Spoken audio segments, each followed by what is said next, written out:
While Attorney General Basil Williams was unaware that Dipcom won the case against the government, Basil said he will appeal the case. He explains why. And that is a case the new government was totally unaware of. That's why months had gone by. It was actually President Jagdeo, former President Jagdeo, who alerted me to that.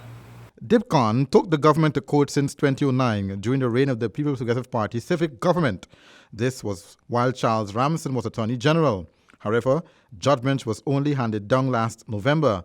The court awarded $113 million together with $313 million. The first sum was awarded for the road building and construction works undertaken by Dipcom. The other sum was for the increased cost incurred by Dipcom at the request of the government. Further, the government has to pay interest on both sums. It also has to pay 6% interest per annum from 2009 when the judgment was filed to October 2015 and the interest of 4% until the sum is fully paid. In addition, government has been ordered to pay $1.2 million cost to Dipcom. Basil blamed the Solicitor General, Ms. Kissoon, who was supposed to represent the government side, and it is alleged she is taking advice from the former Attorney General Anil Nanlal. Basil said, And when I made inquiries, I was told that there was no file within the ministry and all of these things, that Nanlal had given out it to private practitioners unbeknownst to the Solicitor General, who was head of the litigation section. And so there was a whole mess surrounding that, which would soon come to light. And so we went to the court to appeal out the time, and a matter of public interest, $400 million. And it was not granted, so we will appeal now to the Court of Appeal, seeking leave to appeal to the CCJ. And if the Court of Appeal refuses that, I would do as I did in the Compton Orion case. I will go to the special jurisdiction of the CCJ, which I did in Compton Orion, and which I won, and which is a locus classicus in Ghana. So, we know the options. So what is there? Where's the attack?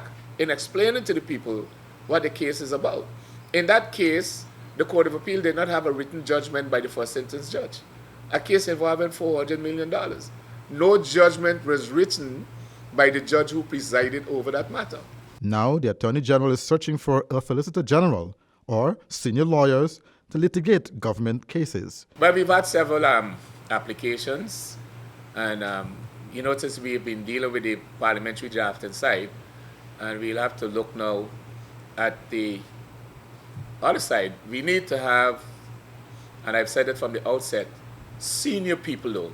We need to have more senior people at the top of the advisor litigation section, because there are serious issues that are rising, and the young lawyers that are coming out won't have the experience. You have to try and train them up. By the time they reach a certain level, then they branch out, and so we'll have to bite the bullet and employ senior people. It might be at a bit higher salary, but as I said, I inherited two public servants that were among the highest paid. This SG and the DSG were the highest paid.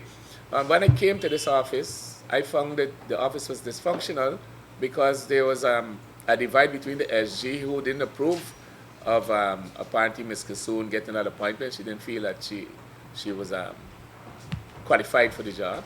And Ms. Kissoon had her own set of lawyers on her control, and I had to try and resolve those. But those difficulties persisted for all the time that I'm in office. And I don't know what is it they're conveying in the newspapers. Being the highest paid public servants and the nature of their office, they are supposed to advise the Attorney General. But they're making it look as though the Attorney General is a clerk in here and has to do all the work in here, etc. How do you look over the shoulder of persons earning over $1 million a month with benefits? So it just doesn't make sense. Andrew Weeks, Channel 2, Headline News.